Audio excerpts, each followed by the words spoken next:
3강 문제가 생기다. 하나님께서 천지를 만드시고 최초의 인간인 아담과 하와를 지으셨을 때 인간은 말 그대로 복받은 존재였습니다. 왜냐하면 인간은 하나님의 형상대로 창조되었기 때문입니다. 하나님의 형상이라고 하는 의미에 대해서 신학적으로 분분한데요. 저희들이 어떤 모습이냐 이런 것에 분분한 논쟁에 초점을 맞추기보다는 이게 어떤 의미를 갖고 있는지 그 의미에 초점을 맞춰서 말씀을 드리겠습니다. 하나님의 형상이라고 하는 의미는 첫째, 인간은 하나님과 같은 영적인 존재로 창조되었다는 것이죠. 네, 둘째로 창조주이신 하나님으로부터 이 세상을 위임받아서 다스리고 통치하는 그런 왕적인 존재라고 하는 의미가 있습니다. 셋째는 하나님께로부터 온 하나님의 자녀라고 하는 것이고, 넷째는 그리스도와 흡사한 엄청난 능력을 소유하고 있는 그런 죄 없는 존재라는 것을 의미한다고 할 수 있습니다. 그런데 이런 엄청난 복된 존재가 문제가 생겼죠. 그 문제의 첫째는 영적인 존재에서 하나님과 단절이 되고 그 영이 기능적으로 죽게 돼서 육적인 존재가 되고, 그래서 육체가 병들어 죽게 되고 종국에는 영혼육이 지옥불에 떨어지는 심판을 받는 그런 존재가 되었습니다. 둘째는 모든 것을 다스리고 통치하는 왕적인 존재에서 마귀와 죄에게 다스림을 받고 통치받는 그런 마귀의 종, 죄의 종이 되었습니다. 셋째는 하나님의 자녀에서 마귀의 자녀가 되었습니다. 그리고 넷째는 그리스도와 흡사하고 감히 하나님의 영광을 드러낼 자였던 인간이 절대로 하나님의 영광에 이를 수 없는 그런 죄인이 되어버렸습니다. 그렇게 인간은 모든 것을 잃어버린 존재가 되었습니다. 모든 것을 잃어버렸다. 인간 스스로 해결할 수 없는 심각한 문제가 생긴 것이죠. 그럼 이 심각한 문제들에 대해 성경은 뭐라고 증언하고 있는지 보도록 하겠습니다. 첫 번째로 성경은 생명을 잃어버렸다 그렇게 말합니다. 창세기 1장 26절 27절에 인간은 하나님의 형상대로 지음을 받았다고 말씀하고 계시고요. 요한복음 4장 24절에 하나님은 영이시니 그렇게 말씀합니다. 하나님이 영 되신 것을 닮아서 인간도 영적인 존재였고 죽음을 보지 않는 그런 영생하는 존재였는데 생명을 잃어버린 존재가 되었다고 말씀하고 있습니다. 에베소서 2장 1절에 보면 그는 허물과 죄로 죽었던 너희를 살리셨도다 이렇게 말씀하시죠. 벌써 허물과 죄로 죽었다. 허물과 죄로 죽었던 너희였다라는 말이죠. 과거 구원받기 이전에 인간은 허물과 죄로 죽었던 그런 존재였습니다. 아예 죽어버린 것이죠. 하나님과의 관계가 단절되면서 영적으로 죽은 상태에 이르는 이런 일이 벌어진 것입니다. 아시겠지만 영혼이라고 하는 것은, 영이라고 하는 것은 특별히 멸절되지 않는 존재이지 않습니까? 그런데 여기서 죽었다고 하는 표현은 영적인 존재였던 인간이 영이신 하나님과 단절돼서 영적인 많은 기능이 죽게 됐다, 상실됐다, 이런 부분으로 볼 수 있습니다. 두 번째로 인간이 문제가 생긴 것은 하나님의 자녀였던 인간이 마귀의 자녀가 되었다는 것입니다. 창세기 5장 3절에는 인간이 처음부터 하나님의 자녀로 지음을 받았다고 말씀하고 있습니다. 그런데 요한복음 8장 44절에서 예수님이 이렇게 말씀하시죠. 너희는 너희 아비 마귀에게서 났으니 너희 아비의 욕심대로 너희도 행하고자 하느니라. 그는 처음부터 살인한 자요 진리가 그 속에 없으므로 진리에 서지 못하고 거짓을 말할 때마다 제 것으로 말하나니 이는 그가 거짓말쟁이요 거짓의 아비가 되었습니다. 너희는 너희 아비 마귀에게서 났다. 여러분, 중간지대, 회색지대는 없는 것 같습니다. 하나님의 자녀이든지 아니면 마귀의 자녀이든지, 미안한 이야기지만 나는 자연인이야, 나는 어디에도 속하지 않았어.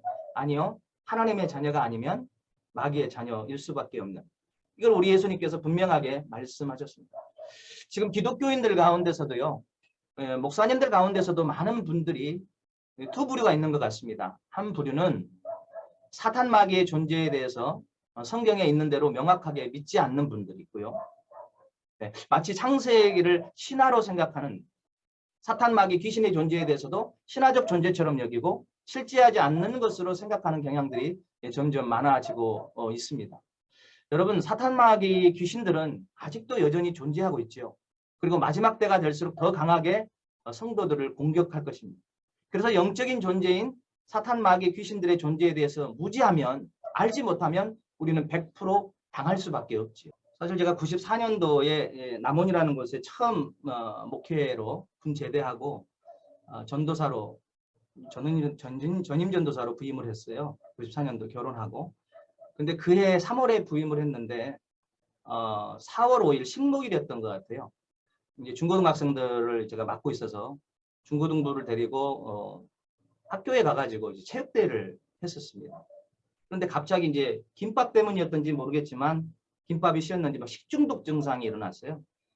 그래서 근데 이제 그러는 가운데에 어떻게 해야 될까 이제 고민을 하는데 막 집단적으로 식중독 현상이 일어난 거죠. 그때 이제 제 아내 이상민 선교사가 기도했으면 좋겠다. 그래서 그 자리에서 그 운동장에서 그늘에 그 뭐지요? 돌 의자 있지 않습니까? 나무 아래 거기 아이들을 넣어놓고 함께 이제 부장 집사님이랑 함께 기도하기를 시작했어요. 근데 놀라운 일은 기도하니까 아이들이 괜찮아지는 거예요. 그리고 체육대회를 무사히 끝내고 돌아와서 저녁 때 저는 이제 씻고 있었는데 샤워를 하고 있었는데 갑자기 학생회장이 급한 목소리로 저를 찾아서 나가 보니까 이 아이들이 기도에 그 불이 붙어가지고 집에 가지 않고 지네들끼리 이제 지하 기도실에서 교회 기도실에서 기도를 하는 거예요. 근데 찬양을 하고 기도를 하는데 한 아이가 중학교 1학년 아이인데 교회 나온 지 이제 며칠 안 된 거예요. 친구 따라서 체육대회 온 건데 저희 교회 학생이 아니었는데 갑자기 아이가 호흡을 못 한다는 거예요. 눈도 안 뜨고 이상하다고 전도사님 나와서 보라고 가봤더니 그런 증상이에요. 처음엔 저도 이제 뭐 단순히 별로 심각하게 생각하지 않았는데 그래서 아이들은 찬양하고 저희는 이제 저희 이상민 선교사와 제가 이제 교대교대로 이렇게 기도를 하는데 이 아이가 중학교 1학년 조그마한 여자아이고 몸무게가 뭐 35kg나 40kg도 안 나가는 아이였어요. 저는 80kg가 나갔던 사람이고. 근데 제가 위에서 이렇게 누르잖아요. 그런데도 저를 들어 올리더라고요. 놀라운 힘이 발동이 되는데 눈을 뜨라고 해도 눈도 뜨지 않고. 기도하면 할수록 뭔가 느껴지는 것이 아이의 속에 역사하는 영이 있구나. 그래서 이 아이 계속 기도하는데 예수 이름으로 하면 예수 이름으로 가만히 있어 하면 힘을 잃어버리고요. 안 그러면 계속 저를 들어 올리고 제가 위에서 누르고 있는데도 그러는 거예요. 그래 점점 그 전쟁을 영적 전쟁을 하는 가운데 결국 하나님께서 계속 지혜를 주시는 게 영적인 느낌이 오잖아요. 예수님의 이름으로 하면 힘을 잃고 예수님의 이름으로 이렇게 실갱이를 하다가 이 아이 안에 그 안에 있는 본인의 인격이 예수님을 영접하지 않으면 안 된다. 예수님을 정말 인격적으로 구주로 영접해야 되는데 제가 그래서 그 순간에는 너무 급하니까 복음의 메시지를 아주 정말 요약해서 짧게 이야기를 했습니다. 그 아이의 인격에게 말하는 거죠. 네가 이거를 예수님을 인격적으로 주님으로 받아들여야 된다. 그리고 기도를 했어요. 그 순간에 기도를 다 했는데 정말 어렵게 기도를 따라 하더라고요. 그런데 마지막에 예수님의 이름으로 기도합니다를 따라 안 해요. 그거 정말 예수님의 이름으로는 절대 따라 안 하는데 그 예수님의 이름으로 기도하라고 하는 것만 하는데도 제가 한 15분 30분을 실갱이를 한 것 같습니다. 그리고 이 아이 속에 또 다른 인격이 드러나는 거죠. 일을 막 갈면서 못한다고 막 또 다른 목소리가 들리는 거예요. 그런데 정말 이 아이가 어렵게 따라서 그렇게 예수님을 받아들이는데 그러고 나자마자 소리를 지르는데요. 막 그 소리가 아마 들어보신 분들은 뭐라고 표현을 못 하겠는데 막 군대 귀신이 떠나가는 느낌 있지 않습니까? 소리를 지르면서 막 올라가는데 한참을 그렇게 하더니 그 아이가 온몸에서 이제 쉰 냄새가 막 나고 괜찮아졌어요. 부목사님이 내려오셨는데 부모들이 집에서 전화가 오고 난리가 났다. 저는 한 30분 지난 줄 알았는데 시계를 보니까 2시간이 지나버린 거예요. 2시간이. 그리고 그 아이는 집으로 돌아갔습니다. 부목사님은 이제 3대째 목회자 집안이었는데 저보고 이제 훈계를 하시더라고요. 이럴 때는 침을 어떻게 이렇게 놓아서 체했을 때는 피를 빼주고 뭐 이런 이야기를 하시는데 이제 그 당시에 저한테는 그런 말씀이 기회가 하나도 들어오지가 않았어요. 어제 기도하는 거 외에는 다른 방법이 없다. 뭐 이런 생각을 했었고 돌아갔는데 이게 그 사실에 대해서 부목사님은 믿질 않으신 거죠. 그랬는데 식목일이 지나고 나서 이제 아이가 학교를 갔다가 다시 저는 신방을 가려고 아침에 이제 나왔는데 이 아이가 학교를 갔다가 다시 실려온 거예요, 교회로. 그 전후좌우를 들어보니까 아침 조회 시간에 담임 선생님하고 눈이 딱 마주쳤는데 이 아이가 다시 눈을 감고 똑같은 증상이 발생되는 거예요. 눈을 감고 호흡이 가빠지고 눈을 뜨지 않고 그리고 전혀 기억을 못하는 거예요. 그때 일들에 대해서. 근데 그 담임 선생님이 아주 믿음이 좋으셨던 교회의 집사님이셨는데 저는 신방을 가야 됐고 부목사님 부부가 이 아이를 또 기도실에서 맡아야 되는 상황이었어요. 그래서 이 아이를 놓고 이제 또 기도를 하기 시작했는데 부목사님 부부도 이제 경험을 하시게 된 거죠. 그리고 돌아와서 부목사님이 하시는 말씀이 인정을 하시는 거예요. 귀신의 존재가 있다. 네. 성경에 있는 대로 해보니까 이 아이가 똑같이 그렇게 힘을 잃고 반응을 하는 거죠.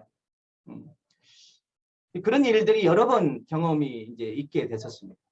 그래서 성경 말씀이 진리이고 예수님께서 말씀하셨던 그리고 예수님이 꾸짖어서 쫓아냈던 이 귀신의 존재가 마귀가 사탄이 존재한다고 하는 분명한 것들이 체험이 되니까 그거를 믿게 되는 거죠.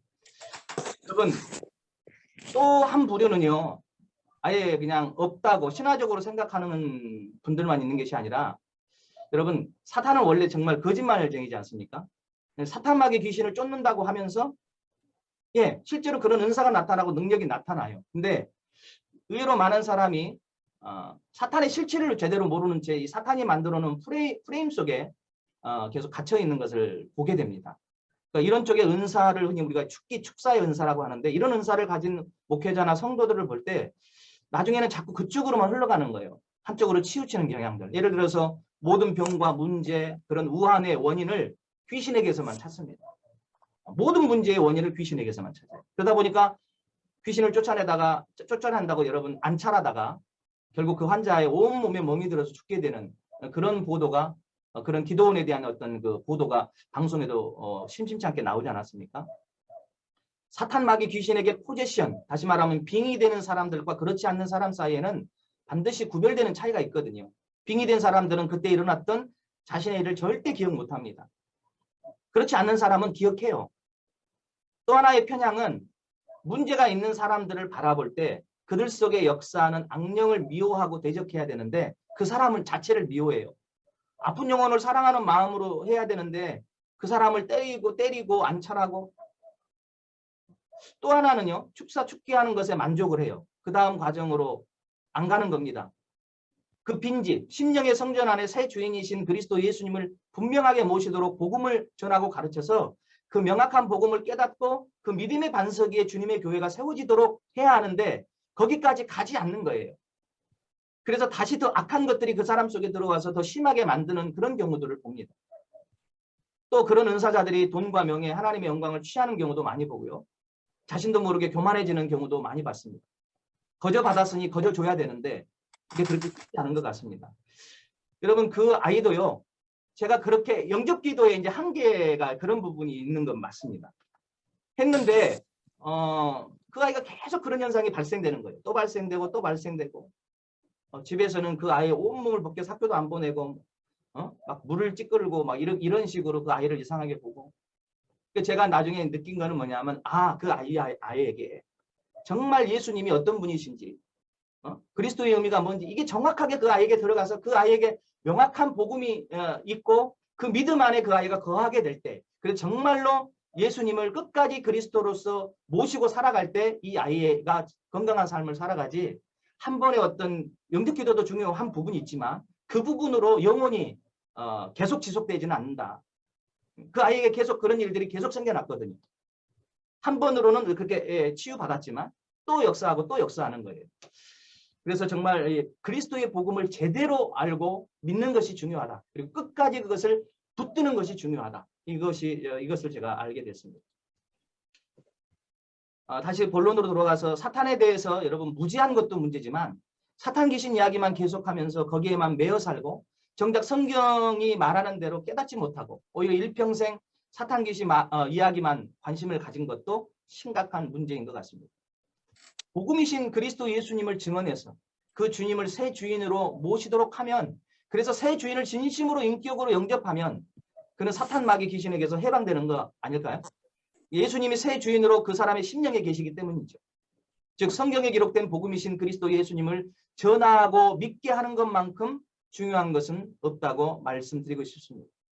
그래서 이 성경의 복음, 성경의 전도, 우리 세대 세계 복음화 사역이 정말 중요하다고 저는 생각해요. 세계 복음화를 하면 이 세상의 역사는 세상의 신, 사탄 마귀 귀신들이 역사할 곳이 없고 머무를 곳이 없기 때문입니다. 세 번째로 인간에게 문제가 생긴 것이 왕 같은 자가 종이 되어버린 사실입니다. 갈라디아서 4장 8절에 그러나 너희가 그때에는 하나님을 알지 못하여 본질상 하나님이 아닌 자들에게 종노릇하였더니, 또 히브리서 2장 15절에 또 죽기를 무서워함으로 한평생 매어 종노릇하는 모든 자들을 놓아주려 하심이니. 아멘. 본질상이요. 네, 하나님이 아닌 자들에게 종노릇하게 됐다. 사탄에게 종노릇하고 사탄의 노예된 자들에게도 종노릇하게 됐다. 죽음을 무서워함으로 항상 한평생 그것에 대한 종노릇을 하게 됐다. 베드로전서 2장 9절에 보면요. 너희는 택한 족속이요 왕같은 제사장들이요 거룩한 나라요 그의 소유된 백성이라고 말씀했는데, 우리 인생들이 이렇게 사탄 마귀의 종노릇하는 존재가 됐습니다. 우리에게 죽음이 종노릇하게 됐는데, 여러분 모든 두려움의 근간에 뭐가 있냐면 죽음이 있습니다. 돈이 없는데 왜 두렵습니까? 돈이 없으면 잘 살지 못하고 죽을 것 같아서 두렵고, 병이 오면 왜 두렵습니까? 병 때문에 죽을 것 같아서 두렵습니다. 그 배경에 전부 뭐가 깔려있냐 하면 죽음이라는 게 깔려있어요. 죽음의 공포. 그래서 이 죽음의 문제에서 자유롭지 못하기 때문에 일평생 죽음에 매여 종노릇하는 일이 벌어졌습니다. 이 세상의 모든 종교가 사실은 이 죽음의 문제 때문에 출발했다고 볼 수 있습니다. 그 죽음, 사망에 쏘는 살이 죄이고 죄짓도록 미혹한 자가 사탄이니까 결국 사탄에게 매여 종노릇하고 사탄의 종이 된 자들에게 매여서 종노릇하게 된 것입니다. 여러분 지금 우리가 자유롭다고 느끼십니까? 아닙니다. 자세히 보면 전부 우리가 뭔가에 매여 있습니다. 핸드폰에도 매여 있고요. 카카오톡에도 매여 있고, 어떤 불안하고 안 좋은 생각에도 매여 있고, 환경에도 매여 있고, 돈에도 매여 있고, 전부 뭔가인가 매여 있죠. 우리는 전부 뭔가에 종노릇하고 있습니다. 그런데 이왕 종노릇할 바에 마귀의 종노릇, 죄의 종노릇 하지 말고 정말 우리 주가 되시는 하나님께 종노릇하고 구주이신 예수님의 종노릇 우리가 해야 되지 않겠습니까? 여하튼 이렇게 왕이었던 존재가 일시에 종이 되는 일이 그렇게 벌어졌습니다. 네 번째로 우리 인간들이 결국 죄 때문에 하나님의 영광에 이르지 못하는 문제가 발생했습니다. 아까 처음에 그리스도가 하나님의 형상이라고 이야기할 때 첫사람 아담은 거의 그리스도의 필적한 존재라고 말씀드렸습니다. 고린도후서 4장 4절 말씀을 보면 그리스도는 하나님의 형상이라고 합니다. 이 말씀을 근거로 우리가 하나님 형상대로 지음받은 자라고 했을 때 이 말씀은 무엇을 내포하고 있냐 하면 그리스도께서 아버지의 영광을 드러내듯이 우리 또한 하나님의 영광을 드러낼 자로 지음받았다는 것을 의미합니다. 우리가 하나님의 형상대로 지음받았다는 이야기는 우리를 통해서 하나님이 보인다는 이야기지 않습니다. 마치 그 자식이 그 부모를 닮듯이 그 자식을 통해서 그 부모를 볼 수 있는 것처럼. 여러분 제 아들 이사야 이야기를 좀 하면 잘 모르실 텐데 참 신기해요. 제가 가르쳐 주지도 않았는데 잠잘 때요 다리를 꼬고 자요. 다리 꼬고 자는 것도 정말 똑같고 같은 다리를 또 꼬고 자요. 네, 아내의 표현입니다. 다리를 꼬고 자는데 똑같은 다리를 꼬고 자요. 제가 한 번 본 적이 있었는데 제가 보기에도 참 신기하고 우습기도 합니다. 그렇게 하라고 가르쳐 주지도 않았는데 DNA 유전자 속에 그런 정보들이 저장돼서 아마 흘러 전달되는 것 같습니다. 하나님의 형상대로 닮았다는 이야기는 우리를 통해서 하나님이 보이고 우리를 통해서 하나님의 영광이 드러난다는 이야기입니다. 이것이 사실은 우리가 받은 축복입니다. 그런데 하나님 형상대로 지음받아서 하나님의 영광을 드러낼 자인 우리 인간이 첫사람 아담이 그 인간이 어떻게 됐냐 하면 절대로 하나님의 영광에 이를 수 없는 자가 되었습니다. 바로 로마서 3장 23절 모든 사람이 죄를 범하였음에 하나님의 영광에 이르지 못하더니 그랬습니다. 죄 때문에 하나님의 영광에 이르지 못하게 됐습니다. 이렇게 영적인 존재였고 죽지 않고 영원한 생명을 가진 존재였고 다스리고 통치하는 왕적인 존재였고 자녀 같은 존재였고 그리고 그리스도와 흡사한 그런 존재였던 자가 이 모든 복을 한꺼번에 잃어버리게 된 것입니다. 왕이었던 자가 종이 되고 하나님의 자녀가 사탄의 자녀가 되고 영원한 생명 가진 자가 죽게 되고 그리스도와 흡사하여 하나님의 영광을 드러낼 자가 하나님의 영광에 절대로 다가가지 못할 정도로 그런 가지고 있는 가장 소중한 축복을 다 잃어버렸습니다. 그런데 설상가상 가지고 있는 것을 전부 잃어버린 것도 사실은 기가 막힐 일인데 지금 그 인간이란 존재가 어떤 상태에 빠져 있는가 이게 더 심각하죠. 지난 강의에 조 목사님은 중남미 한 독재자 이야기를 대통령 이야기를 예를 드셨는데 저는 아프리카 리비아 독재자였던 대통령 카다피의 예를 한번 들어보려고 합니다. 2010년 12월에 아프리카 티니지를 필두로 해서 아랍의 봄 민주화가 아프리카 무슬림 국가들의 전염병 돌듯이 일어났습니다. 그 티니지, 알제리를 잇는 세 번째 국가가 리비아였는데요. 리비아에는 무려 42년간을 독재하던 카다피 대통령이 있었습니다. 40년이 넘는 세월 동안 카다피 대통령과 그의 자식들, 가족들이 누렸던 부와 권력은 사실 엄청난 것이었습니다. 이 독재 기간도 사실 쿠바의 피델 카스트로가 49년, 북한의 김일성이 46년에 이어서 세 번째로 장기 집권을 한 권력자였죠. 그런데 이 카다피 대통령이 독재를 위해서 수많은 반대자들을 학살하고 부정부패 정권을 세습했습니다. 그의 경호부대원들은 다 처녀로만, 아름다운 처녀로만 구성됐다고 그러죠. 그의 은닉 재산이 약 100조라고 합니다. 그런 보도가 있었습니다. 그런데 그의 마지막이 어땠느냐. 너무너무 비참했습니다. 결국 2011년 10월에 그는 쫓겨다니다가 도망다니다가 발각이 됐어요. 아마 뉴스를 보신 분들 아마 생생하게 기억하실 텐데 잠적한 지 2달 만에 그가 발견된 곳은 정말 썩은 냄새가 나는 하수구였습니다. 하수. 금색 옷을 입고 다녔던 그 대통령의 행색은 온데간데였고요. 그 복장도 거지와 다를 바가 없었고 굶어서 핍절한 얼굴에 공포심에 쌓인 그의 얼굴 모습 그리고 그의 마지막 외마디는 쏘지마였습니다. 살려달라는 애원의 이 마지막 말을 남긴 채 그는 그 자리에서 총살을 당하고 말죠. 이 예화를 통해서 우리는 두 가지 각도로 볼 수 있는 것이요. 첫째는 가지고 있는 모든 것을 잃어버렸다는 것이고 둘째는 잃어버리고 난 후에 지금 그가 어떻게 되었느냐 하는 것입니다. 잃어버린 후에 어떻게 되었느냐.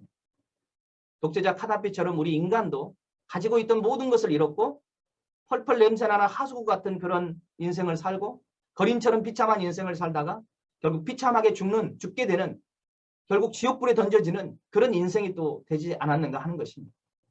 그래서 인간의 상태를 이야기할 때 많은 성경 구절이 있지만 여기서 몇 가지만 나누도록 하겠습니다. 이제 이 시간에는 인간의 상태에 대해서 좀 살펴보려고 합니다. 첫 번째로는 인간은 정말 어둡고 혼돈한 공허한 상태가 되어버렸습니다. 창세기 1장 2절에 땅이 혼돈하고 공허하며 흑암이 깊음 위에 있고 하나님의 영은 수면 위에 운행하시니라. 하나님이 이르시되 빛이 있으라 하시니 빛이 있었고 아멘. 1장 2절을 통해서 우리가 통찰할 수 있는 부분은 빛이 없는 상태는 바로 흑암, 깜깜하고 공허한, 그래서 혼돈하다는 것입니다. 요한복음 1장에서 분명히 참 빛이 그리스도이심을 이야기합니다. 참 빛인 그리스도께서 없는 우리 인생은 이런 상태가 될 것이 뻔합니다. 혼돈과 공허와 흑암 가운데 있는 인생. 우리에게 참 빛이 없기 때문에 어둡고 깜깜하죠. 깜깜하니까 두려움이 몰려옵니다. 한 치 앞을 내다볼 수 없기 때문에 불안합니다. 제가 남원에서 목회할 때 도시교회 학생들을 모아서 시골여행이라는 프로그램을 한 적이 있었어요. 프로그램 중 하나가 한밤중에 지리산 정령치라는 그 꼭대기에 올라가는 그 길쯤에 중간쯤에 아무 소리 없이 한 명씩 내려놓고 꼭대기까지 올라오게 하는 그런 프로그램이었어요. 아무 소리도 내지 못하고 혼자 올라와야 돼요. 이게 지리산이기 때문에 늘 밤 한개가 꽉 끼어서 깜깜하거든요. 달이 떠도 깜깜하고 달이 없으면 더 깜깜하고 한 치 앞을 내다볼 수가 없습니다. 그렇게 해서 꼭대기에 올라가서 피드백을 해보면 모두가 동일하게 하는 말이 있었어요. 무서웠다. 두려웠다. 여러분 왜 그럴까요? 한 치 앞을 볼 수 없기 때문에. 똑같은 장소 여러분 우리가 매일 가는 장소 길인데도 불구하고 낮에 갈 때하고 밤에 갈 때 밤에는 두렵지 않습니까? 왜 그렇습니까? 깜깜해서 앞이 안 보이기 때문입니다. 우리 인생도요. 앞이 보이지 않고 깜깜할 때 두렵습니다. 비전이 없을 때 두렵습니다. 그래서 이렇게 해보고 저렇게 해보는데 가야 할 길이 선명하지 않으니까 이리 치이고 저리 치이고 문제가 해결되는 것이 아니라 이리 꼬이고 저리 꼬이고 혼란하고 혼돈스럽기만 합니다. 그렇게 방황하고 결국 수많은 실패로 고통을 경험하다가 내린 결론이 인생이 참 공허하구나. 솔로몬의 전도서처럼 불교에서 말하는 것처럼 인생이 공허하다, 허무하다. 이 공허함이 여러분 극에 달하면 염세주의에 빠지게 되고 우울증도 오게 되고 자살도 하지 않습니까? 여러분 어떤 사람이 방에 있는데 하나도 보이지 않는 칠흑 같은 밤이에요. 깜깜해요. 출구를 찾아서 나가려고 해요. 나가려고 하면 할수록 의자에도 부딪히고 책상 모서리에도 부딪히면서 이리 깨지고 저리 깨집니다. 혼란하지요. 혼란스럽고 고통스럽습니다. 그러다가 결국 여러분 정말 가까스로 어렵게 문을 찾아서 딱 문을 열었는데 그게 화장실 문이었다면, 그게 출구가 아니라 화장실 문이었다면 그때 느끼는 마음의 심리적 상태가 여러분 공허 아니겠습니까? 공허. 여러분 나름 빨리 어떤 목표를 정해서 목적지를 향해서 열심히 달려가서 목표를 이룬 사람도 있어요. 그런데 중요한 것은 그 목표를 이루면 끝이 나느냐 하는 거죠. 그렇지 않지요. 산 넘어 산이 또 기다리고 있습니다. 정상에 올라갔는데 자기가 그렇게 바라고 원했던 목적지가 아닐 경우에는 더 허무하죠. 어떤 마음이 들겠습니까? 공허하죠. 제가 철원 3, 4단 백골부대 22연대 4대대에서 근무했습니다. 훈련 중에 가장 힘든 훈련이 연대 RCT예요. 물론 유격 훈련도 힘들지만. 근데 제가 연대 RCT를 2번 받았어요. 군 병역할 때 한 번 받으면 받을까 말까 한데 연대장님이 바뀌는 바람에 제가 제대할 무렵에 한 번 더 받아서 2번을 받게 됐어요. 이게 힘든 게 뭐냐면 행군도 힘들어요. 행군할 때 여러분 우리 군대 갔다 오신 분들 알잖아요. 수통에 물이 조금 남아있는데 그거 없으면 우리 죽잖아요. 근데 그 물이 찰랑거리는 물의 무게가 너무 무거워서 수통에 물조차 부어버리고 싶은 심정 이해하시겠습니까? 우리 여성분들. 예. 그런데 연대 RCT라고 하는 것은 보통 행군 보통 하면 40km 걷는데 연대 RCT는 총 한 200km 정도를 걸어요. 근데 그냥 걷는 게 아니라 다니면서 가상 적들과 서로 적대적 관계에서 대결을 하는 거예요. 산에도 올라가야 되고요. 예? 그 한지에서 침낭 하나 뒤집어 쓰고 그 밤을 다 새야 되고, 예? 한탄강 같은 그런 그 절벽 같은 곳을 내려가서 강을 또 도하를 해야 돼요. 뭐 이런 일들을 계속 행군하는 과정 속에서 약 연 200km를 걷는 과정 속에서 이거를 진행을 하는 거예요. 얼마나 힘들겠습니까? 근데 저희 중대장님 한 분이 새로 오셨는데 한국 체대에서 권투를 하신 분이에요. 근데 이분이 야구 선수 타입은 다 깨고 있어요. 그런데 이 군인 중대장으로서의 역량은 좀 부족했던 것 같습니다. 이분이 이제 저희를 이제 인솔을 해서 저희가 13중대였거든요. 13, 14, 15, 16중대 이렇게 본부 중대가 있는데 13중대를 이끌고 이제 가는데 행군하는데 너무 힘들지 않습니까? 힘들지 않지 않습니까? 근데 이제 행군할 때 힘드니까 보통 앞사람 뒷만 보고 따라가거든요. 계속 한참을 가고 있는데 이제 해가 져서 널 이제 어두컴컴해져 가지고 이게 오는 사람이 누군지 분간이 안 돼요. 한참을 그렇게 가고 있는데 반대편 쪽에서 행군하는 다른 군인들이 이렇게 오고 있는 거예요. 그래서 우리 일행들이 보통 이제 같은 중대 아니면 아저씨 그래요. 아저씨 어느 중대예요? 이렇게 물었던 거예요. 그랬더니 13중대 중대장이다 그러시는 거예요. 우리 중대장님이 다시 돌아오는 거예요. 야, 이 길이 아닌 것 같다. 다시 돌아가자. 정말 힘들게 몇 킬로를 행군해서 여기까지 왔는데 다시 돌아가야 된다고 합니다. 이때 들은 감정이 어떻겠습니까? 또 한 번은 저희 소대를 산꼭대기로 이제 올려 보내셨어요. 길도 없고 참호는 있는데 뭐 저희가 정말 가파르게 어렵게 소대장 그 중대장님 지시로 소대장님을 필두로 해서 저희가 꼭대기까지 올라갔는데 그게 목적지가 아니었던 거예요. 우리 소대장님이 판단을 해보시더니 야, 이 고지가 아니다. 중대장님이 우리한테 잘못 가르쳐줬다. 그때 오는 심정이요. 이 공허감입니다. 힘이 다 빠져가지고요. 전의를 상실하고 또 어의를 상실하고 다 들어 누워버렸어요. 거기에서. 저희들이 낙오병이 돼버린 거죠. 여러분 빛이 없으면 어둡고 방황하고 공허할 수밖에 없습니다. 빛이 없는 인생의 상태도 동일하다고 생각합니다. 영적으로 우리 마음에 참 빛인 그리스도가 없는 상태가 이렇다고 믿습니다. 흑암, 혼돈, 공허입니다. 두 번째로 여러분 죄악이 가득하고 마음의 모든 계획이 악한 상태에 있게 됩니다. 창세기 6장 5절 보시면 여호와께서 사람의 죄악이 세상에 가득함과 그의 마음으로 생각하는 모든 계획이 항상 악할 뿐임을 보시고, 이것은 노아의 홍수 때 세상을 심판했던 것에 근거가 되는 말씀이죠. 그럼 과연 노아의 때 사람들만 그렇습니까? 지금도 마태복음 24장 37절에서 예수님께서 세상 마지막 때 인자의 임할 때에도 노아의 때와 같을 것이라고 분명히 말씀하고 계시지 않습니까? 세 번째로 인간의 상태는 마음이 거짓되고 심히 부패하고 악한 상태입니다. 에레미야 17장 9절을 보시면 만물보다 거짓되고 심히 부패한 것은 마음이라 누가 능히 이를 알리오마는. 우리 인간의 마음이 얼마나 부패되었는지는 예수님께서 여러 번 언급하셨습니다. 마가복음 7장 21절 23절을 보셔도 여러분 아시죠? 사람의 속 그 마음에서 나오는 것은 악한 생각 곧 음란과 도둑질과 살인과 간음과 탐욕과 악독과 속임과 음탕과 질투와 비방과 교만과 우매함이니 이 모든 것이 악한 것이 모든 악한 것이 다 속에서 나와서 사람을 더럽게 하느니라 말씀하셨습니다. 또 네 번째로 인생의 수고와 무거운 짐을 진 상태가 인간의 상태입니다. 마태복음 11장 28절에 수고하고 무거운 짐진 자들아 다 내게로 오라 내가 너희를 쉬게 하리라. 인생 모두가 다 그렇습니다. 저마다 각자 모두가 수고하고 무거운 짐을 지고 있습니다. 어떤 사람은 어떤 문제로 또 다른 사람은 또 다른 문제로 그러면서 그냥 쉼없이 살아가는 인생이죠. 이게 지금 인간의 상태입니다. 그리고 이사야서 1장 4절로부터 6절은 정말 인간의 상태를 총체적으로 묘사하고 있는 말씀인 것 같습니다. 특별히 4절에 보시면 슬프다 범죄한 나라요 허물진 백성이요 행악의 종자요 행위가 부패한 자식이로다. 그들이 여호와를 버리며 이스라엘의 거룩한 신이를 만홀히 여겨 멀리하고 물러갔도다. 만홀이라고 하는 사전적 의미를 찾아보니까 조롱하다, 업신여기다, 무시하다, 비웃다입니다. 즉 하나님을 그렇게 업신여기고 우습게 알기 때문에 범죄하고 허물지고 행악하고 부패한 결과를 가져오게 되었는데 그것이 바로 인간의 상태인 것입니다. 여섯 번째로 5절에 보시면 너희가 어찌하여 매를 더 맞으려고 폐역을 거듭하느냐 그러면서 온 머리는 병들었고 온 마음은 피곤하였습니다. 온 머리가 병들고 온 마음이 피곤한 상태, 병든 상태입니다. 6절에 보시면 발바닥에서 머리까지 상한 곳이 없이 상한 것과 터진 것과 새로 맞은 흔적뿐이거늘 온몸이 상하고 터지고 새로 맞은 흔적 맞았는데 맞은 자리에 또 맞아요. 여러분 이게 얼마나 아픈 겁니까? 상하고 터졌는데 그 자리를 또 맞아요. 또 터지고 또 상하고 또 계속해서 그것을 짜며 싸매며 기름으로 부드럽게 함을 받지 못하였도다. 상처를 치유받지 못해요. 그렇게 상하고 터지고 새로 맞았는데 상처를 치유받지 못하는 상태가 우리 인간의 상태입니다. 머리부터 발끝까지. 상하고 터지고 맞은 것밖에 없는데 온 머리는 병들고 온 마음은 피곤한데 더 기가 막힌 것은 그럼에도 불구하고 치유함을 받지 못하는 상태에 있다. 이게 인간의 상태다.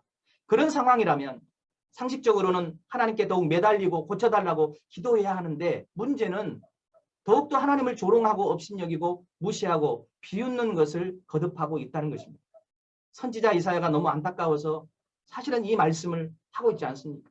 정말 구원받지 못한 인간의 상태를 가장 잘 표현한 구절 중에 하나라고 생각이 되어집니다. 아홉 번째로 저주로 인해서 수고와 고통, 죽음을 맞이해야 하는 상태가 인간의 그런 상태입니다. 창세기 3장 15절은 사탄에 대한 저주라고 하면 창세기 3장 16절에서 24절은 범죄한 인간에 대한 저주와 심판이 나옵니다.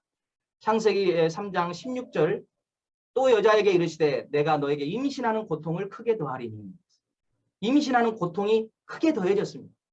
임신하는 기간 동안 여자분들은 입덧 때문에 구토구역 참 많이 하고 고통을 받습니다. 얼굴도 붓고 다리도 붓습니다. 입덧이 심한 분은 그냥 애 낳을 때까지 병원에 입원하신 분도 계시고요. 어떤 분은 아이 낳을 때까지 그 고통을 다 당합니다. 주목할 부분은 고통이 크게 더해지는 부분도 있지만 고통이라는 단어가 성경에서 처음 등장했다는 것입니다. 16절 네가 수고하고 자식을 낳을 것이며 너는 남편을 원하고 남편은 너를 다스릴 것이니라 하시고 자식을 낳을 때 큰 고통이 뒤따릅니다. 저도 막내 이사야가 태어나기 직전에는 아내를 봤어요. 출산 바로 직전까지. 근데 그 고통이 어떠한지 눈을 보고 알았습니다. 눈이 이렇게 돌아가더라고요. 하물며 어떤 임산부는 너무 고통스러우니까 남편의 뺨도 때리고 머리도 잡아당기고 욕도 하고 그렇게까지 한다고 하네요. 얼마나 고통이 심하면 그럴까. 또 아내들은 언제나 남편만 원합니다. 아내들끼리 모이면 여자들끼리 모이면 남편 욕을 그렇게 해야 되는데 근데도 또 마지막엔 남편이 어디 갔는지 그게 그렇게 궁금해요. 그리고 하나님을 의지해야 할 그 자리에 남편을 의지합니다. 그러니까 남편이 결국 하나님이 돼버리죠. 슈퍼맨도 아닌데 바라는 거 원하는 것이 너무 많습니다. 그러니까 바가지가 나고 싸움이 날 수밖에 없지. 또 남편은 어떻습니까? 여자를 다스리려고 합니다. 자기도 불완전하고 부족한데 여자를 다스리려고 해요. 아내를. 그래서 말이 안 통하면 힘과 알력으로 다스리려고 합니다. 결국 여기에서 나오는 것이 부부의 문제, 가정의 문제입니다. 세상에서 가장 큰 문제는 전쟁, 기근, 기후, 환경 문제가 아니라고 합니다. 가정 문제라는 통계가 있습니다. 그중에서도 자녀의 문제, 특별히 청소년의 문제. 그 청소년 자녀 문제는 어디로부터 시작됩니까? 부부 문제, 결국 가정의 문제입니다.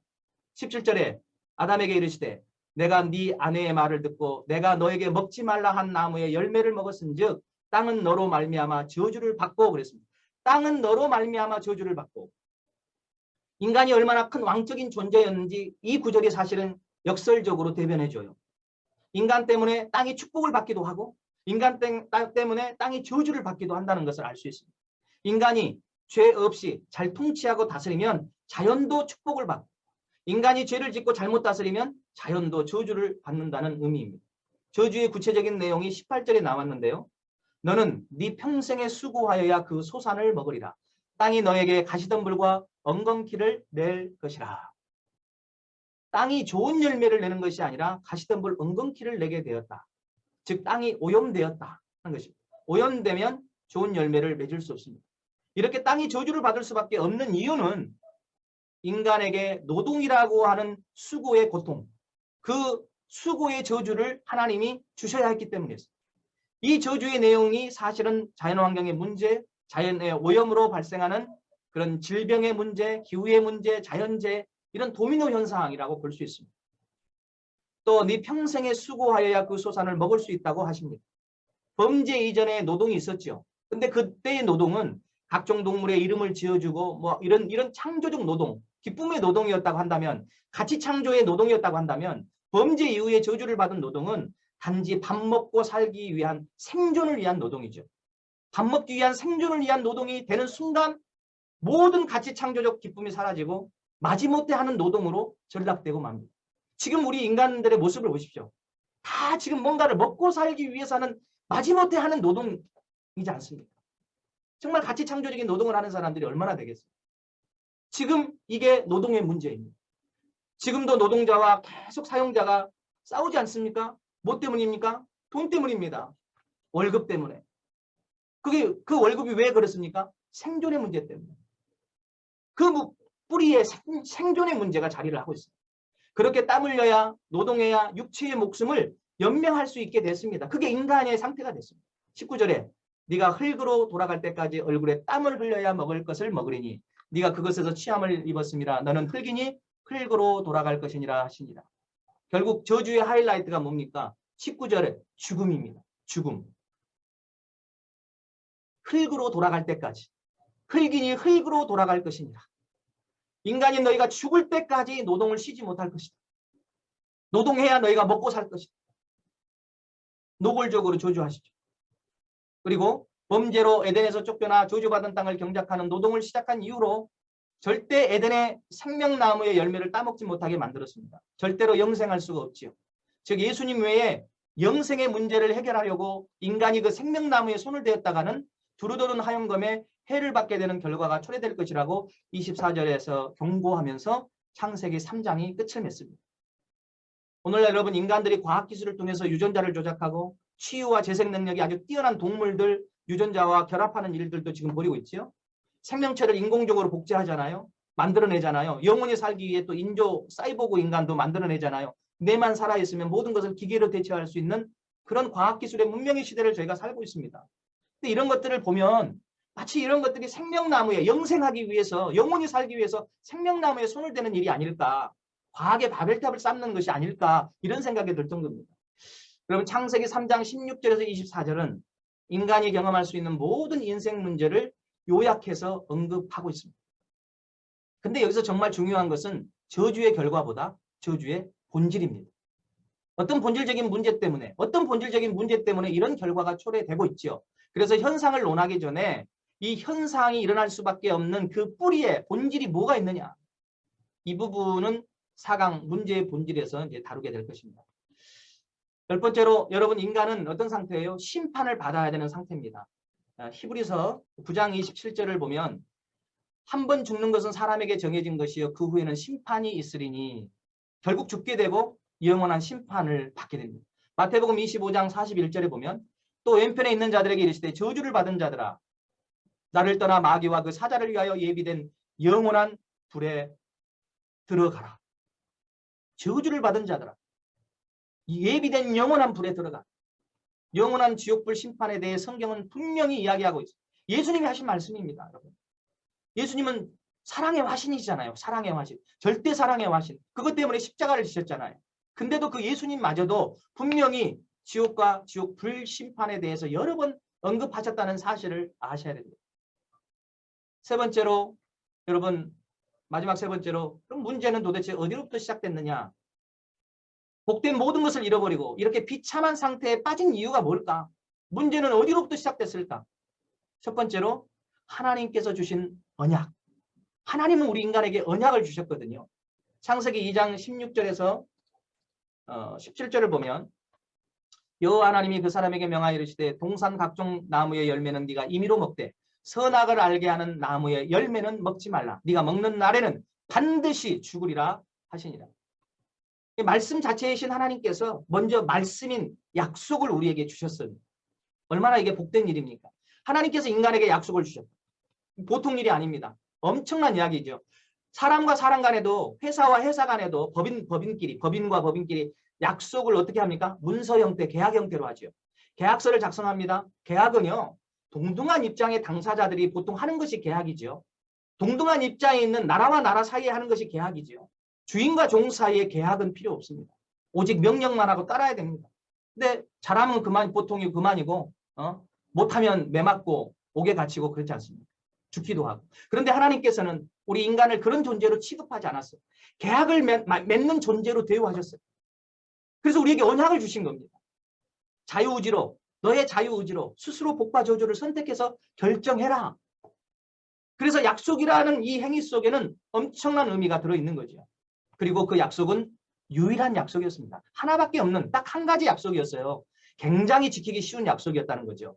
여러 가지가 있는 것도 아니었지 않습니까? 선악과, 그 동산 중앙에 있는 그 열매만 따먹지 마라.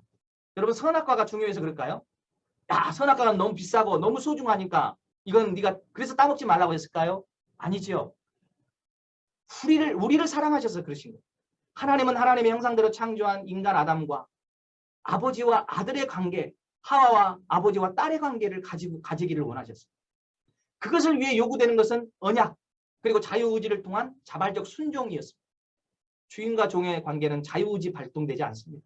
자발적 순종의 관계 절대 안 됩니다. 주인이 시키면 그저 시키는 대로 해야 하는 것이 종입니다. 로봇처럼. 만일 이런 관계였다면 하나님께서는 이렇게 말씀하셨을 거예요. 선악을 알게 하는 나무 열매 따먹으면 너를 반드시 죽일 것이다.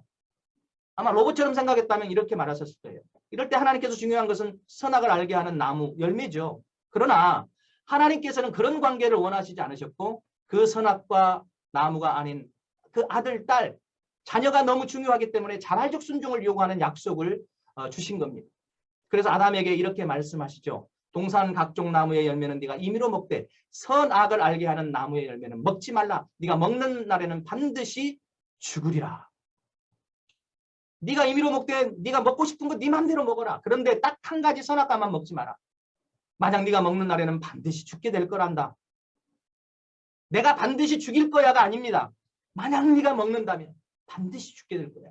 그러니까 잘 판단해라. 여러분, 세 번째로 이 언약은요, 굉장히 쉬운 약속이었어요. 지키기 쉬운 약속. 하나님은 초점 자체가 내 말을 순종하는지 안 하는지 그것을 보기 위한 것이었어요. 딱 한 가지 초점. 피조물인 인간들이 하나님을 하나님으로 인정해 주기를 원하시는 것. 하나님을 인정해 주는 유일한 방법이 약속에 순종하는 것이었습니다. 하나님이 주신 약속에 순종하는 행위는 그 약속을 주신 하나님을 인정하는 행위죠. 그 순종은 그래서 곧 제사보다 나은 하나님을 예배하고 경배하는 의미가 있는 것입니다. 그래서 인간은 그 언약에 순종했어야 됐습니다. 여러분, 또 다른 각도로 볼 때 이 약속은 그렇게 어려운 약속도 아니었고 쉬운 약속인데 아담이 그냥 여러분 에덴 동산에서 이렇게 살고 있었어요. 근데 하나님이 찾아오셔가지고 말씀 가운데 약속을 주신 거예요. 언약을. 아담은 그냥 똑같이 살고 있는데 약속이 왔기 때문에 아담의 삶 자체가 정말로 의미 있는 삶이 되었죠. 약속을 지키는 자의 삶이 됐습니다. 하나님과의 계약하는 관계가 됐습니다. 약속이 오고 약속을 순종하여 지킴으로 하나님의 자녀가 되는 놀라운 관계가 형성이 되는 거예요. 그것은 단순한 피조물이 아니라 자유의지를 가진 자녀의 특권을 부여받을 수 있는 유일한 조건이었습니다. 그것이 언약에 대한 순종 한 가지뿐이었습니다.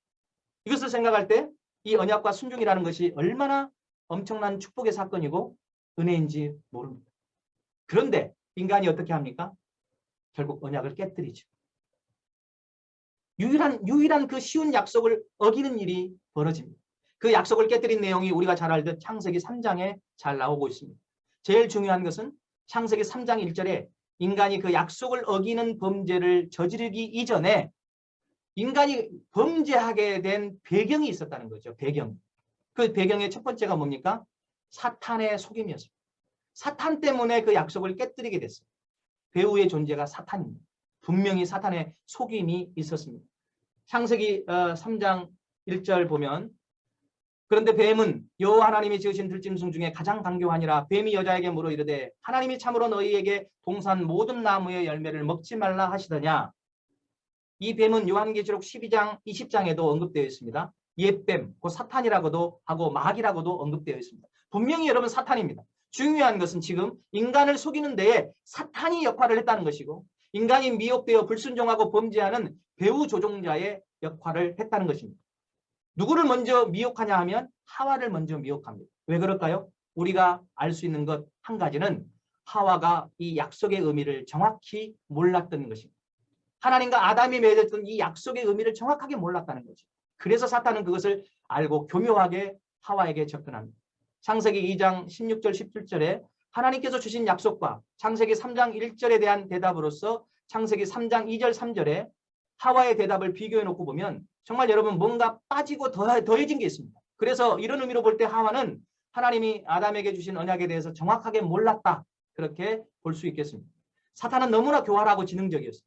언약을 명확하게 알지 못하고 아담처럼 직접 받은 언약이 아니어서 직접적인 어떤 책임감이 적은 하와를 먼저 공격했습니다.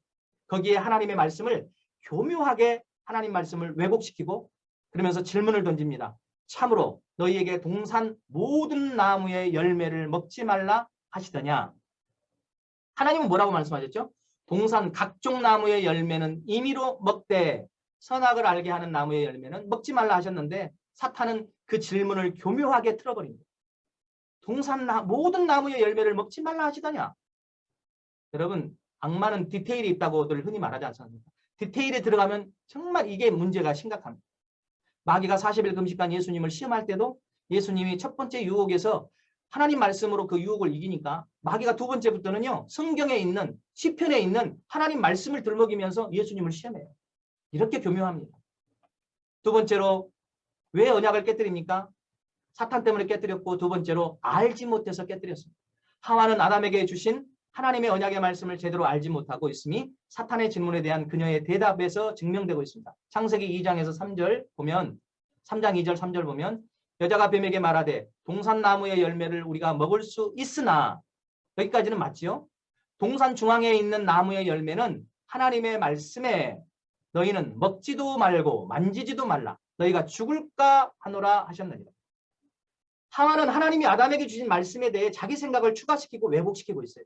만지지도 말라. 하나님이 그렇게 말한 적이 없죠. 죽을까 하노라? 반드시 죽으리라. 그렇게 말씀하셨죠. 오늘날 우리도 얼마나 이런 잘못을 범하고 있는지 모릅니다. 하나님의 아들 그리스도이신 예수님조차도 하나님 말씀을 그대로 인용하고 더하거나 빼거나 하시지 않았습니다. 마태복음 5장 18절에 천지가 없어지기 전에는 율법의 1.1획도 결코 없어지지 아니하고 다 이루리라 하셨습니다. 요한계시록 22장 18절 19절에는 어린 양이신 주님께서 이렇게 말씀하십니다. 내가 이 두루마리의 예언의 말씀을 듣는 모든 사람에게 증언하노니 만일 누구든지 이것들 외에 더하면 하나님이 이 두루마리에 기록된 재앙들을 그에게 더하실 것이요. 만일 누구든지 이 두루마리의 예언의 말씀에서 제하여 버리면 하나님이 이 두루마리에 기록된 생명나무와 및 거룩한 성의 참여함을 제하여 버리시리라. 무서운 말씀이지 않습니까? 사탄은 항상 알곡나무에 가라지를 뿌리듯 진리인 하나님 말씀에 진리처럼 보이는 거짓 누룩, 거짓 교훈들을 갖다가 붙입니다. 예수님 당시에 유대인들의 그 조상들이 그렇게 하나님 말씀에 자기들의 교훈을 가져다가 덕지덕지 그 진리의 말씀에 덧붙여서 조상의 전통을 만들었습니다. 조상의 전통. 그때 예수님께서 마가복음 7장 9절에 이렇게 말씀하죠. 또 이르시되 너희가 너희 전통을 지키려고 하나님의 계명을 잘 버리는도다. 예수님께서 유대인들이 하나님의 진리의 말씀은 지키지 않으면서 거기에 덕지덕지 가져다 붙인 조상의 유전과 전통은 잘 지킨다고 꾸짖었습니다. 결국 변질된 교훈을 지키다가 하나님의 진리의 말씀을 저버리고 예수님도 저버렸습니다. 여러분, 오늘날 우리가 그러고 있지 않는지 정말 두려운 마음으로 돌아보고 또 돌아봐야 할 것입니다. 만지지도 말라. 이런 하나님의 명령이 없었는데 하와처럼 만지지도 말라는 것을 추가시킴으로 인해서 결국 그 율법을 어겼지 않습니까? 자기는 만지지도 말라라고 생각하고 만지지도 말라는 걸 만졌는데 안 죽어요. 그러니까 더 큰 용기를 내고 결국 선악과를 따먹어 버리고 맙니다. 세 번째로 여러분, 믿지 않아서 언약을 깨뜨렸습니다. 이건 아담에게 해당되는 건데요. 창세기 3장 6절에 보시면 여자가 나무를 본즉 먹음직도 하고 보암직도 하고 지혜롭게 할 만큼 탐스럽기로 한 나무인지라 여자가 그 열매를 따먹고 자기와 함께 있는 남편에게도 주매 그도 먹은지라. 분명히 여기에는 뭐라고 이야기하고 있냐면 자기와 함께 있는 남편 이렇게 표현합니다. 두 가지로 해석할 수 있는데 첫째는 같이 살고 있으니까 부부니까 그냥 자기와 함께 있는 남편이라는 표현을 쓸 수도 있고요. 두 번째는 지금 아내 하와가 선악과를 따먹고 있는 그 현장에 그 모습을 보고 있는 이 아담, 자기와 함께 있는 남편 이런 의미로 써져 있는데 만일 두 번째 경우에 아담이라고 한다면 아담이 정말 별로 질이 좋지 않는 아내를 별로 사랑하지 않는 남편인 것 같습니다. 아내가 이걸 만져서 먹으려고 하고 있는데 그것을 지켜만 보고 있다. 여러분, 지켜봐서 먹고 죽으면 안 먹으면 되고 안 죽으면 자기도 먹고 이러려고 했을까요? 근데 하와가 먹었는데요. 당장 안 죽어요. 이게 심각한 문제입니다. 여러분, 정말 이게 정말 중요한데요. 여기서 충돌이 일어나요. 하나님의 명령은 반드시 죽으리라 했는데 먹었는데 하와가 먹었는데 안 죽어요. 당장. 이 문제가 오늘날 정말 일반적으로 일어나는 충돌입니다. 내가 알고 있는 하나님 말씀과 현실의 괴리감이 발생합니다. 그래서 일어나는 충돌 문제입니다. 하나님 말씀과 현실이 충돌됐어요. 하나님 말씀과 현실이 서로 충돌될 때 우리가 정말 반드시 사용해야 될 것이 믿음입니다. 믿음. 그래서 우리가 현실과 충돌돼서 현실 세계는 아닌데 하나님 말씀을 이루면 하나님 말씀을 택하고 믿어야 되거든요. 그래서 하나님이 우리에게 믿음을 요구하시는 겁니다. 그런데 하나님 말씀과 현실이 충돌될 때 아담은 결국 현실 쪽을 택하죠. 이게 우리 대부분의 인간들의 모습. 하나님은 반드시 죽는다고 말씀하셨는데 현실에서는 당장 죽지 않으니까. 문제가 없으니까 당장. 그래서 말씀을 믿는 것이 아니라 자기 생각대로 자기 경험대로 판단하고 결정해버립니다. 이것이 불신앙입니다. 그리고 이 불신앙이 불순종으로 이어졌습니다. 그래서 엄밀하게 말하면 하와는 분명하게 알지 못해서 불순종했다고 하면 아담은 분명하게 알고 있는데도 하나님 말씀을 믿지 않아서 불신해서 결국 불순종했다고 볼 수 있습니다. 그래서 하와처럼 하나님의 약속을 정확하게 알지 못하거나 아담처럼 잘 알아도 믿지 않아서 결국 말씀을 결국은 불순종으로 이어졌죠. 둘 다. 그래서 사탄에게 속아서 이 약속을 깨뜨리는 일이 벌어집니다. 제가 이 부분에 대해서 좀 민감하게 또 여러분에게 말씀드리는 이유는 하나님이 우리에게 허락하신 약속이 너무너무 중요합니다. 지금 그 약속의 핵심 되는 것이 은혜 언약이죠. 은혜 언약의 핵심이 뭡니까? 예수님이 그리스도고 하나님의 아들. 그 예수님을 그리스도로 하나님의 아들로 믿어서 우리가 의롭다함을 얻을 수 있다. 그래서 구원받을 수 있다. 이것 아닙니까? 그런데 이 은혜 언약의 진리를 하와처럼 정확하게 몰라서 믿지 않고 불순종하거나 아담처럼 정확히 알면서도 현실과 믿음 사이에 충돌이 일어날 때 불신앙과 불순종의 길을 선택한다면 결국 언약을 어기게 되고 여러분 구원하고는 상관없는 삶을 살게 되지 않겠습니까? 이것이 오늘날 교회 안에 벌어지고 있습니다. 이것이 심각합니다. 열심히 신앙생활 하는데 언약을 하와처럼 제대로 모릅니다. 또 이 언약을 하나님의 언약과 현실이 충돌될 때 믿음을 버리고 현실을 택하는 일이 자주 벌어지고 있습니다. 팬데믹 상황에서 30% 이상이 아예 오프라인 예배에도 온라인 예배에도 참석하지 않는다는 통계 보고가 나왔습니다. 현실 상황이 어려워지니까 현실을 택하고 믿음을 택하지 않습니다. 왜 교회가 이렇게 힘이 없고 성도들이 많이 방황하게 됐을까? 과연 그들 속에 어떤 언약이 있을까요? 예수님을 그리스도로 믿고 있으므로 주님 다시 오실 재림 언약을 굳게 붙들고 그렇게 살아가고 있을까요? 아니면 이 언약을 희미하게 알고 있거나 정확하게 믿지 않아서 되는 대로 문제만 해결하고 응답만 받으려고 하고 있지 않습니까?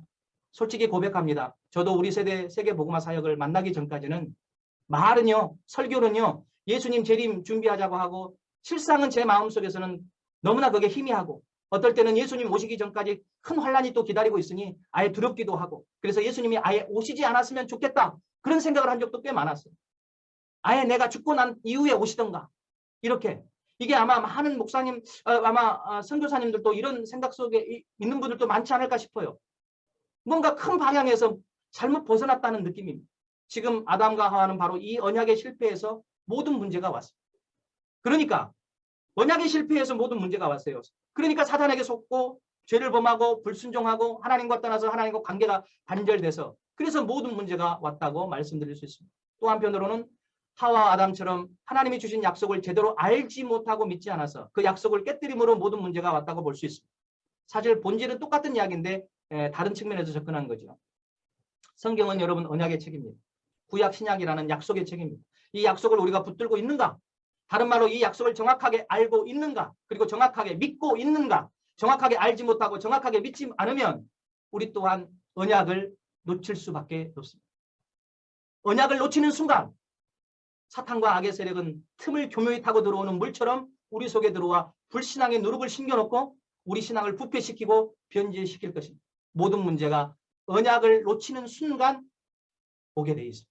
그래서 언약을 놓치니까 현실 앞에서 범죄하고 불순종하게 되고 결국 하나님과 단절되는 것입니다. 마지막 말씀입니다. 여호와, 창세기 3장 23절, 여호와 하나님이 에덴 동산에서 그를 내보내어 그의 근원이 된 땅을 갈게 하시니라.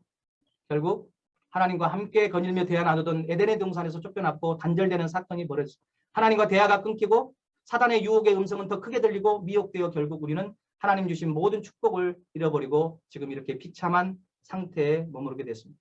결국 메시아 그리스도가 이 세상에 오실 수밖에 없는 이유는 이 문제들 때문이었고, 지옥불에 떨어질 수밖에 없었던 이유가 이 문제들 때문이었습니다.